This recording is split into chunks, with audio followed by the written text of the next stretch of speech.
மெய்வெளியின் செய்திகள் ஆதரவு வழங்குவோர் Satcon Holidays.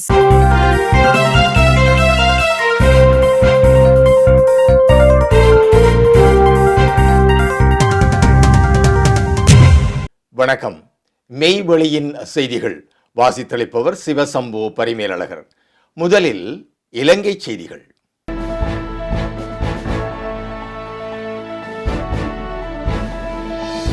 அமெரிக்க டாலர்களில் வருமானம் ஈட்டும் வர்த்தக நிறுவனங்கள் எரிபொருளை தாமே இறக்குமதி செய்ய அனுமதி.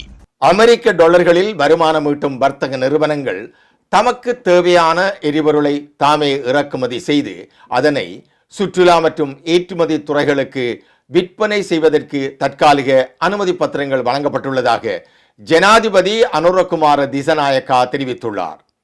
இந்த நடைமுறை இன்று முதல் அமுலுக்கு வரும் என்றும் ஜனாதிபதி குறிப்பிட்டுள்ளார். நேற்று நடைபெற்ற விசேட ஊடகவியலாளர் சந்திப்பில் கலந்து கொண்டு உரையாற்றும் போதே அவர் இதனை குறிப்பிட்டார். எரிபொருளுக்காக வழங்கப்பட்ட இரு நீண்டகால டெண்டர்களின் கீழ் தலா 90,000 மெட்ரிக் டன் கொண்ட இரு கப்பல்கள் உரிய காலத்திற்கு கிடைக்கவில்லை. அத்துடன் தனியார் விநியோகஸ்தர் ஒருவரிடமிருந்து வரவேண்டிய ஒரு கப்பலும் தாமதமாகியுள்ளது. ஒரு கப்பல் தாமதமானாலும் அது முழு விநியோக வலையமைப்பையும் பாதிக்கின்றது. இதனை சமாளிக்க ராஜதந்திர ரீதியில் பேச்சுவார்த்தைகள் நடாத்தப்பட்டுள்ளதுடன் டீசல் மற்றும் கச்சா எண்ணெய் மற்றும் பெட்ரோல் ஆகியவற்றை பெற்றுக்கொள்ள அவசர டெண்டர்கள் கோரப்பட்டுள்ளன. அவற்றுக்கு நம்பிக்கையான விநியோகஸ்தர்களிடமிருந்து விண்ணப்பங்கள் கிடைத்துள்ளன. மேலும் டாலர்களில் வருமானம் ஈட்டும் வர்த்தகர்களுக்கு எரிபொருளை இறக்குமதி செய்ய தற்காலிக அனுமதி வழங்கப்பட்டுள்ளது. தனியார் நிறுவனம் ஒன்று எரிவாயு விநியோகத்தை தடுத்ததால் நாம் மார்ச் மாதத்திற்கு மேலாக 38,000 மெட்ரிக் டன் எரிவாயுவை ஆர்டர் செய்தோம். அவை அனைத்தும் தற்போது கிடைத்துள்ளன. மற்றொரு கப்பல் நாளை அல்லது மறுதினம் வரும் என்பதால் எரிவாயு தட்டுப்பாடு ஏற்படாது. QR முறையில் சிக்கல்கள் வரும் என்பதை முன்கூட்டியே உணர்ந்தே ஞாயிற்றுக்கிழமை அதனை ஆரம்பித்தோம். தற்போது 5 மில்லியனுக்கும் அதிகமானோர் பதிவாகியுள்ளனர். அத்தியாவசிய தேவைகளுக்காக எரிபொருள் கையிருப்பு பாதுகாக்கப்பட்டுள்ளது. QR ஒதுக்கீடு போதாத அத்தியாவசிய துறைகளுக்கு அதனை அதிகரித்து வழங்க அமைச்சுக்கள் ஊடாக நடவடிக்கை எடுக்கப்படும். எதிர்வரும் பண்டிகை காலத்தை முன்னிட்டு உணவு விநியோக சங்கிலி ஆராயப்பட்டுள்ளது. 3 மாதங்களுக்கு தேவையான உணவுகளை களஞ்சியப்படுத்தும் வசதிகள் இருப்பதால் அத்தியாவசிய உணவு தட்டுப்பாடு ஏற்படாது. எரிசக்தி நெருக்கடியை சமாளிக்க 5 கப்பல்களை கொள்வனவு செய்ய அவசர டெண்டர் மூலம் அனுமதி வழங்கப்பட்டுள்ளது. இருப்பினும் மத்திய கிழக்கின் போர் சூழல் எவ்வளவு தூரம் விரிவடையும் என்பதை பொறுத்தே எதிர்கால தீர்மானங்கள் அமையும் என ஜனாதிபதி மேலும் தெரிவித்துள்ளார். நம்பிக்கையில்லா பிரேரணைக்கு ஆதரவில்லை, தமிழரசு கட்சி தீர்மானம். வலுசக்தி அமைச்சர் குமார ஜெயக்குடிக்கு எதிராக பிரதான எதிர்க்கட்சியான ஐக்கிய மக்கள் சக்தி கொண்டு வரவுள்ள நம்பிக்கையில்லா பிரேரணையில் கையொப்பமிடாமல் இருக்க இலங்கை தமிழரசு கட்சி தீர்மானித்துள்ளது. தமிழரசு கட்சியின் நாடாளுமன்ற குழு தலைவருமான இரா சாணக்கியன் தலைமையில் நேற்று செவ்வாய்க்கிழமை நடைபெற்ற கட்சியின் நாடாளுமன்ற குழு கூட்டத்திலேயே இந்த முடிவு எடுக்கப்பட்டுள்ளது. 3 பிரதான காரணங்களை அடிப்படையாக கொண்டு இந்த தீர்மானம் எடுக்கப்பட்டுள்ளது. அமைச்சர் மீதான நிலக்கரி மோசடி குற்றச்சாட்டுகள் தொடர்பாக இதுவரை போதுமான அல்லது வலுவான ஆதாரங்கள் முன்வைக்கப்படாமை மற்றும் வலுசக்தி அமைச்சருக்கு எதிராக ஏற்கனவே நீதிமன்றத்தில் குற்றப்பத்திரிகை தாக்கல் செய்யப்பட்டுள்ளதால் அது தொடர்பான சட்ட நடவடிக்கைகள் ஒருபுறம் முன்னெடுக்கப்பட்டு வருகின்றமை, நாட்டில் தற்போது பாரிய எரிபொருள் நெருக்கடி நிலவும் சூழலில் இவ்வாறானதொரு நம்பிக்கையில்லா பிரேரணை அரசியல் ரீதியான குழப்பங்களை ஏற்படுத்தி பொதுமக்களை மேலும் அசௌகரியத்திற்கு உள்ளாக்கக்கூடும் என்ற அச்சம் இந்த காரணிகளின் அடிப்படையில் எதிர்க்கட்சியினால் முன்மொழியப்பட்டுள்ள இந்த பிரேரணைக்கு தமது ஆதரவை வழங்கப் போவதில்லை என தமிழரசு கட்சி உத்தியோகபூர்வமாக அறிவித்துள்ளது. அமெரிக்காவினால் இலங்கைக்கு 10 உலங்கு வானூர்திகள் அன்பளிப்பு. அமெரிக்காவினால் இலங்கைக்கு அன்பளிப்பாக வழங்கப்பட்ட 10th 57C ரேஞ்சர் ரக உலங்கு வானூர்திகள் தற்போது இலங்கைக்கு அனுப்பி வைக்கப்பட்டுள்ளதாக அமெரிக்காவிற்கான இலங்கை தூதுவர் மஹிந்த சமரசிங்க உறுதிப்படுத்தியுள்ளார். இந்த 10 உலங்கு வானூர்திகளும் கடந்த மார்ச் மாதம் 15ஆம் தேதி அமெரிக்காவின் அலபாமா மாகாணத்தில் உள்ள போர்ட் மொபைல் துறைமுகத்திலிருந்து இலங்கையை நோக்கி புறப்பட்டு எதிர்வரும் மே மாதம் 24ஆம் தேதி இலங்கையை வந்தடையும் என எதிர்பார்க்கப்படுகின்றது. பெல் 206B3 ஜெட் ரேஞ்சர் ரகத்தின் இராணுவ பதிப்பான இந்த உலங்கு வானூர்திகள் இலங்கை விமானப்படையிடம் ஒப்படைக்கப்பட உள்ளன என ஏற்கனவே இலங்கை விமானப்படையிடம் உள்ள பெல் 206 ரக விமானங்களுடன் இந்த புதிய ஹெலிகாப்டர்களும் இணைய உள்ளன. இதன் மூலம் விமானிகளுக்கான உயர்தர பயிற்சி, பேரிடர் கால மீட்பு நடவடிக்கைகள், தேடுதல் மற்றும் மீட்பு பணிகள், ஏனைய பாதுகாப்பு மற்றும் பொது பயன்பாட்டு திறன்கள் அதிகரிக்கப்படும். இந்த ஹெலிகாப்டர்களை நவீன வசதிகளுடன் மேம்படுத்தப்பட்டுள்ளதாக தெரிவித்துள்ள தூதுவர் மஹிந்த சமரசிங்க, இந்த அன்பளிப்பானது அமெரிக்கா மற்றும் இலங்கை இடையிலான நீண்டகால கூட்டாண்மையை மேலும் வலுப்படுத்துவதாக குறிப்பிட்டுள்ளார். முன்னதாக கடந்த ஜனவரி மாதம் இலங்கை விமானப்படையின் உயர்மட்ட குழுவொன்று அமெரிக்காவிற்கு சென்று இந்த உலங்கு வானூர்திகளை பார்வையிட்டிருந்தது. இந்த பெறுமதிமிக்க உதவிக்காக இலங்கை அரசு அமெரிக்காவிற்கு தனது நன்றிகளை தெரிவித்துக் கொள்வதாகவும் தூதுவர் தனது முகநூல் பக்கத்தில் பதிவிட்டுள்ளார். இலங்கையில் எதிர்வரும் நாட்களில் நீண்ட நேர மின்சார தடை ஏற்படும் அபாயம். இலங்கையின் மின்சார உற்பத்தி பாரிய அச்சுறுத்தலுக்கு உள்ளாகி உள்ளதாகவும் தரம் குறைந்த நிலக்கரி மற்றும் எரிபொருள் இறக்குமதியில் ஏற்பட்டுள்ள தடைகள் காரணமாக எதிர்வரும் நாட்களில் மின்சார தடை ஏற்படும் அபாயம் உள்ளதாகவும் அதிகாரிகள் எச்சரித்துள்ளனர். நிலக்கரி மின் உற்பத்தி நிலையங்களின் திறன் குறைவடைந்துள்ளதாலும் மத்திய கிழக்கு போர் சூழலால் கச்சா எண்ணெய் கப்பல்கள் வருகை தாமதமடைவதாலும் இரவு நேரங்களில் 1 மணித்தியாலம் வரை மின்சாரம் துண்டிக்கப்படுவது வழமையான ஒன்றாக மாறக்கூடும் என தெரிவிக்கப்படுகின்றது. அத்துடன் பகல் நேர மின் விநியோகத்திற்கும் கடும் அழுத்தம் ஏற்பட வாய்ப்புள்ளது. மின் உற்பத்தி பிரிவினை சேர்ந்த உயர் அதிகாரி ஒருவர் கருத்து தெரிவிக்கையில், 900 மெகாவாட் மின்சாரத்தை உற்பத்தி செய்ய வடிவமைக்கப்பட்ட நிலக்கரி மின் நிலையங்கள் தரம் குறைந்த நிலக்கரி காரணமாக தற்போது 120 தொடக்கம் 150 மெகாவாட் குறைவான மின்சாரத்தையே உற்பத்தி செய்வதாக குறிப்பிட்டார். இறக்குமதி செய்யப்பட்ட நிலக்கரி கையிருப்பு மின் உற்பத்தி இயந்திரங்களை முழு திறனுடன் இயக்குவதற்கு போதுமானதாக இல்லை என அவர் கூறினார். நிச்சயமற்ற எரிபொருள் இறக்குமதியை நம்பியிருக்கும் நிலையில் மின் விநியோகத்தை தடையின்றி வழங்க முயல்வது பாரிய பேரழிவை ஏற்படுத்தக்கூடும் என அந்த அதிகாரி எச்சரித்துள்ளார். இதன்படி இரவு நேரங்களில் 30 நிமிடங்கள் முதல் 1 மணித்தியாலங்கள் வரை மின்சாரம் துண்டிக்கப்படலாம். எரிபொருள் கையிருப்பு மேலும் குறைந்தால் தினசரி மின்வெட்டு 3 மணி முதல் 4 மணித்தியாலங்கள் வரை நீடிக்கப்படும் எனவும் கருதப்படுகின்றது. இலங்கையில் முறையான அனுமதியின்றி ட்ரோன்களை பறக்கவிட தடை. இலங்கையில் முறையான அனுமதியின்றி ட்ரோன்களை பறக்க விடுவது தடை செய்யப்பட்டுள்ளதாக இலங்கை வானூர்திப்படை பொதுமக்களுக்கு அறிவித்துள்ளது. இது தொடர்பாக வானூர்திப்படை வெளியிட்டுள்ள அறிக்கையில், உயர் பாதுகாப்பு வலயங்களில் அனுமதியின்றி ட்ரோன்களை இயக்கிய நபர்களுக்கு எதிராக இதற்கு முன்னர் சட்ட நடவடிக்கை எடுக்கப்பட்டுள்ளதாக சுட்டிக்காட்டப்பட்டுள்ளது. எனவே ட்ரோன்களை பயன்படுத்த விரும்பும் உள்நாட்டு மற்றும் வெளிநாட்டு நபர்கள் நடைமுறையில் உள்ள சட்டங்கள் மற்றும் விதிகளுக்கு அமைவாக உரிய அனுமதிகளை பெற்றுக்கொள்ள வேண்டும் என வலியுறுத்தப்பட்டுள்ளதாக தேசிய பாதுகாப்பை உறுதிப்படுத்துவதற்கும் ட்ரோன் இயக்குபவர்கள் சட்ட ரீதியான சிக்கல்கள் மற்றும் சிரமங்களுக்கு உள்ளாவதை தடுப்பதையுமே இந்த அறிவிப்பு நோக்கமாக கொண்டுள்ளது என அந்த அறிக்கையில் மேலும் தெரிவிக்கப்பட்டுள்ளது. கேம்பிரிட்ஜ் பல்கலைக்கழகத்தின் தமிழ் மொழி பரீட்சையில் உலகளவில் முதல் மதிப்பெண் பெற்ற லண்டன் தமிழ் நிலைய பாடசாலை மாணவி சித்தவி சபேசன்.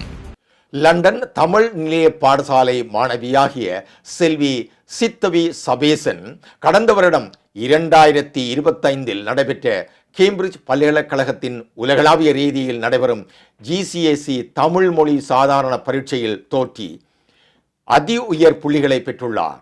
அவருக்கு கேம்பிரிட்ஜ் பல்கலைக்கழகம் அவுட்ஸ்டாண்டிங் ஸ்டூடெண்ட் என கௌரவித்து சான்றிதழ் வழங்கியுள்ளது. சித்தவி சபேசன் லண்டன் தமிழ் நிலைய பாடசாலையில் பாலர் வகுப்பு முதல் தமிழ், வயலின், வாய்ப்பாட்டு என்பவற்றை கற்று வருகின்றார். தற்போது தமிழ் உயர்தர வகுப்பில் படித்து வரும் இவர் இயல்பாகவே கடின உழைப்பும் கல்வி, விளையாட்டு என அனைத்து துறையிலும் மிகுந்த ஆர்வமும் சிறப்பும் உடையவர் என்றும், பாடசாலையில் நடைபெறும் திருக்குறள் போட்டி, நாவன்மை போட்டி, சொல்வதெழுதல் போட்டி என்பவற்றிலும் அதி உயர் புள்ளிகளை பெறுவதுடன் நுண்கலை சார்ந்த நிகழ்வுகளிலும் எப்போதும் உற்சாகத்தோடு பங்கேற்பதாக லண்டன் தமிழ் நிலைய பாடசாலை தலைமை ஆசிரியர் மாதவி சிவலீலன் தெரிவித்துள்ளார். மருத்துவர் சபேசன் யசோ அவர்களின் அன்பு மகளான சித்தவி சபேசனின் சாதனையை பாடசாலை நிர்வாகம் பாராட்டுவதோடு இந்த வெற்றியை தங்களது வெற்றியாக கருதி பெருமை கொள்வதாகவும் தெரிவித்துள்ளது. இதேவேளை சித்தவி சபேசனின் அர்ப்பணிப்பு, கடின உழைப்பு மற்றும் மொழி கற்றலின் மீது கொண்ட ஆர்வத்தை பாராட்டி அவரது வெற்றியை அவரது ஆங்கில பாடசாலையான கோக்ரில் பள்ளி சமூகமும் பெருமைப்படுவதாக அறிவித்துள்ளது. கல்வியில் அவள் காட்டும் அர்ப்பணிப்பும் மொழிகளின் மீது கொண்ட உற்சாகமும் எங்கள் மாணவர்களிடம் ஊக்குவிக்கும் உயர்ந்த இலக்குகளையும் கல்வி சிறப்பையும் பிரதிபலிக்கின்றன என ஆங்கில பாடசாலை தலைமை ஆசிரியர் தெரிவித்துள்ளார். புலம்பெயர்ந்த நேரத்தில் தேசத்தில் பிறந்து வளர்ந்து தமிழ் மொழியில் ஆர்வம் செலுத்தி உலகளாவிய சாதனை படைத்த சித்தவி சபேசனுக்கு மெய்வழி தொலைக்காட்சியும் இதயம் கனிந்த வாழ்த்துக்களை தெரிவித்துக் கொண்டு வரவிருக்கும் தேர்வுகளிலும் வெற்றி பெற வாழ்த்துக்களை தெரிவித்து நிற்கின்றது. செய்திகளில் இனி வருவன இந்திய செய்திகள். Discover the magic of Sri Lanka with Satkin Holidays. From breathtaking beaches to ancient temples, we offer curated travel itineraries for every kind of traveler. Our experts design the perfect journey, tailored to your needs and interests, ensuring you make the most of your time in Sri Lanka.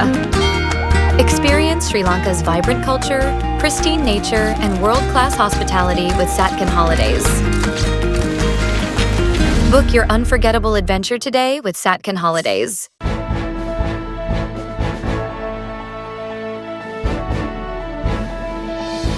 Rajini Vijay ரசிகர்களிடையேயான மோதல் போக்கு அதிகரிப்பு.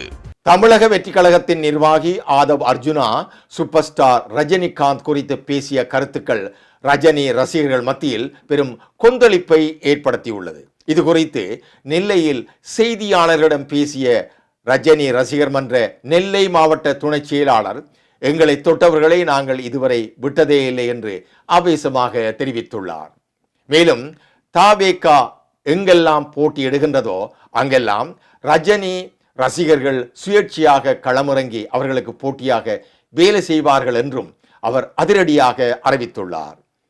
தாம் ஏற்கனவே நெல்லையில் போட்டியிட வேட்புமனு வழங்கியுள்ளதாக தெரிவித்த அவர், நடிகர் விஜய் எந்த தொகுதியில் போட்டியிட்டாலும் அவரை எதிர்த்து போட்டியிட தயாராக இருப்பதாகவும் சவால் விடுத்துள்ளார். ரஜினி விஜய் ரசிகர்களிடையேயான இந்த மோதல் போக்கு தமிழக அரசியல் மற்றும் சினிமா வட்டாரத்தில் பெரும் பரபரப்பை ஏற்படுத்தியுள்ளது. தமிழக அரசின் உத்தரவுகளுக்கு தேர்தல் கமிஷன் ஒப்புதலை பெற ஆய்வுக்குழு நியமனம். இந்திய தேர்தல் கமிஷன் கடந்த 15ஆம் தேதி தமிழ்நாட்டுக்கான சட்டமன்ற தேர்தல் தேதியை அறிவித்திருந்தது. அதனைத் தொடர்ந்து தேர்தல் நடத்தை விதிமுறைகள் அமலுக்கு வந்துள்ளன. இந்த நிலையில் தமிழக அரசின் சார்பில் அரசாணைகளை பிறப்பிப்பதற்கு முன்பதாக அதை ஆய்வு செய்வதற்காக தலைமைச் செயலாளர் தலைமையில் ஆய்வுக்குழு அமைப்பது அவசியமாகிறது என தமிழக அரசின் தலைமைச் செயலாளர் முருகானந்தம் வெளியிட்டுள்ள அரசாணையில் கூறப்பட்டுள்ளது. அதன்படி நியமிக்கப்படும் ஆய்வுக்குழுவுக்கு தலைமைச் செயலாளர் தலைவராக இருப்பார். பொது மற்றும் மறுவாழ்வுத்துறை முதன்மை செயலாளர் மற்றும் அரசாணை பிறப்பிக்கப்பட வேண்டிய துறையின் செயலாளர் ஆகியோர் அந்த குழுவின் உறுப்பினர்களாக இருப்பார்கள். இந்த குழுவின் அளவு ஆய்வு மேற்கொள்ளப்பட்ட பிறகே தேர்தல் கமிஷன் ஒப்புதலுக்காக அந்த அரசாணை தலைமை தேர்தல் அதிகாரி மூலம் அனுப்பப்பட வேண்டும். நடத்தை விதிமுறைகள் அமலில் உள்ள காலகட்டத்தில் தேர்தல் கமிஷன் ஒப்புதல் பெறுவதற்கு தேவைப்படும் எந்த ஒரு முன்மொழிவும் இந்த ஆய்வுக்குழுவின் பார்வைக்கு கொண்டு செல்லப்பட வேண்டும். ஆய்வுக்குழுவின் ஒப்புதல் கிடைத்த பின்னரே இந்த முன்மொழிவுக்கான கோப்பை தலைமை தேர்தல் அதிகாரியின் மூலமாக அனுப்பி தேர்தல் கமிஷனின் ஒப்புதலை பெற வேண்டும். எப்போதெல்லாம் தேவைப்படுகிறதோ அப்போதெல்லாம் ஆய்வுக்குழு கூடும் என்று அதில் கூறப்பட்டுள்ளது. செய்திகளில் தொடர்பான உலகச் செய்திகள்.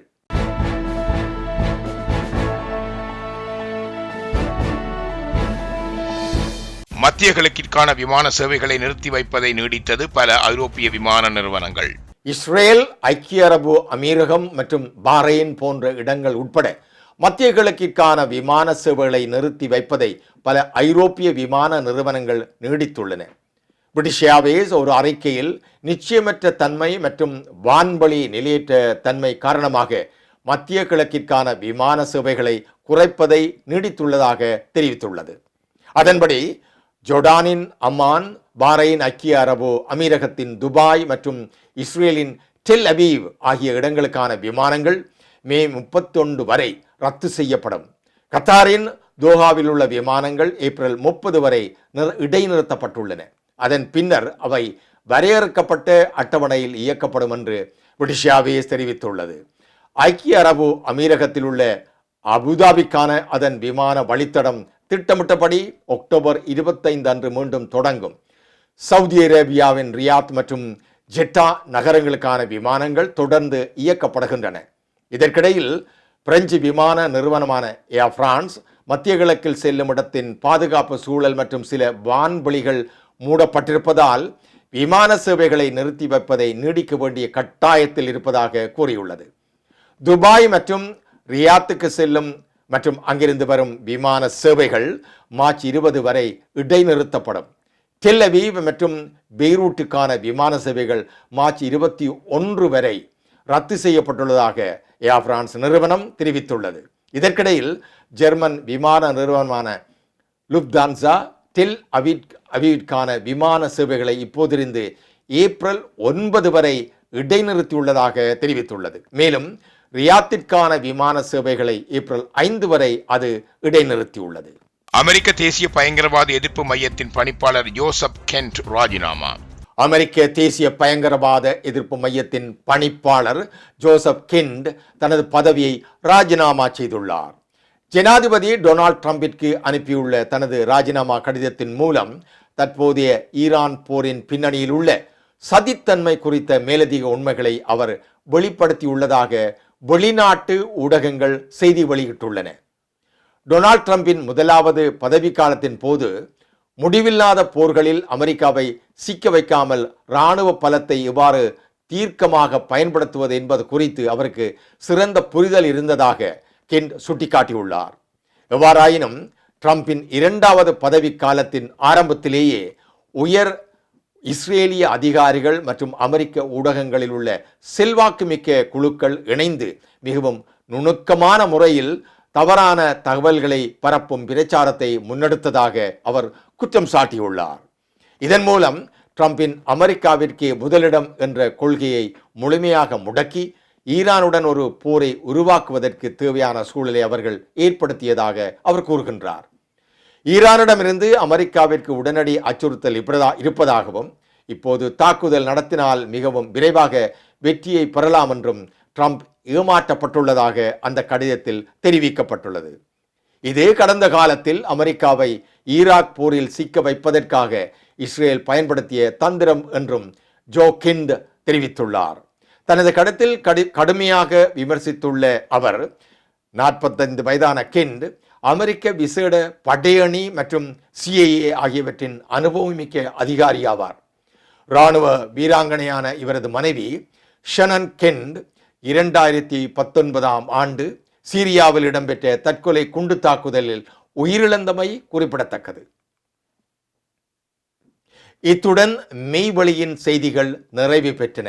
தொடர்ந்தும் மெய்வழியின் மேலதிக செய்திகளை பார்வையிட www.மெய்வழி.com என்ற இணையதளத்தை பார்வையிடுங்கள். மேலும் மெய்வழி ஆப்பையும் பதிவிறக்கம் செய்து கொள்ளுங்கள். வணக்கம்.